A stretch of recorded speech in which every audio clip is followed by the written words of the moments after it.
Welcome to this explainer. If the job market feels like a totally impossible maze right now, well, you're definitely not alone. Today, we're laying out a complete step-by-step roadmap to actually securing that job interview. We're going to take you all the way from hitting submit on that initial application to the exact moment you get that coveted invitation. Let's dive in. So, here's the big question. Why do dozens, sometimes literally hundreds, of perfectly formatted applications lead to absolute silence? It's the dreaded ghosting phenomenon. It forces us to confront a pretty harsh truth. Just sending out a massive volume of applications doesn't equal securing interviews. The strategy we're unpacking today is your ultimate solution to breaking right out of that silent cycle. Okay, here's our roadmap for today. We're going to cover the winning application, understanding the process, interview readiness, execution strategies, and finally, post-interview actions. Right, let's kick things off with section 1, the winning application. Look, a winning application isn't just a single document. It's a cohesive package of evidence. Think about it. Your resume needs to translate your daily tasks into measurable value. Employers speak the language of numbers, so you got to quantify your results. Then your cover letter has to answer two massive questions: why them and why you? It's the bridge between your past and their future. Next up, your portfolio. That's your undeniable proof, the actual projects showing you can execute. And finally, keyword optimization, which actually brings us to our next major roadblock. Before a human ever even sets eyes on your carefully crafted application, it has to face the applicant tracking system, or the ATS. Basically, it's a robotic gatekeeper. And if you don't feed this automated filter the specific keywords directly from the job description, well, your application gets filtered out immediately, literally sent to the void. Tailoring your application to pass this automated test is absolutely non-negotiable in today's market.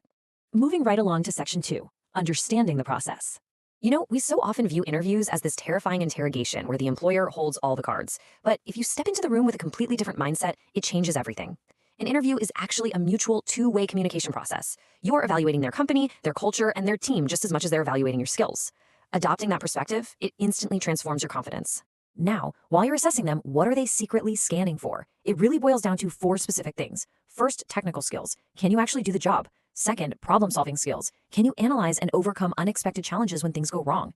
Third, communication skills. Can you express your ideas clearly and actually listen? And finally, cultural fit. Do your values align with their work environment? Keep these 4 pillars in the back of your mind for literally every answer you give. All right, section 3, interview readiness. Preparation is the absolute ultimate antidote to anxiety. Your foundational readiness means doing your homework, researching the company's mission, and mapping your exact competencies directly to their needs. And this is crucial. You need to prepare a polished, 1-minute self-introduction explaining your background and goals. Seriously, do not try to wing this. Practicing your answers out loud dramatically improves both your confidence and your delivery. It's a total game changer.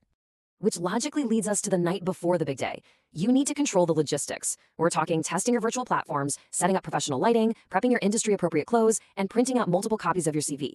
Getting all these tiny details out of the way completely eliminates morning panic. It ensures you walk into that interview cool, calm, and incredibly focused. Let's jump into section 4, execution strategies. So you're in the hot seat, and they ask one of those classic behavioral questions like, tell me about a time when. For this, you need a gold standard framework. Enter the STAR method. Step 1 is S for situation. Just describe the context. Step 2 is T for task. Explain what your exact responsibility was. Step 3 is A for action. Detail the specific steps you took to fix it. And finally, step 4 is R for result. Explain the clear measurable outcomes. Let's look at how this actually sounds. Consider a typical setup. My team experienced delivery delays during a university project, and I was responsible for coordinating the schedule.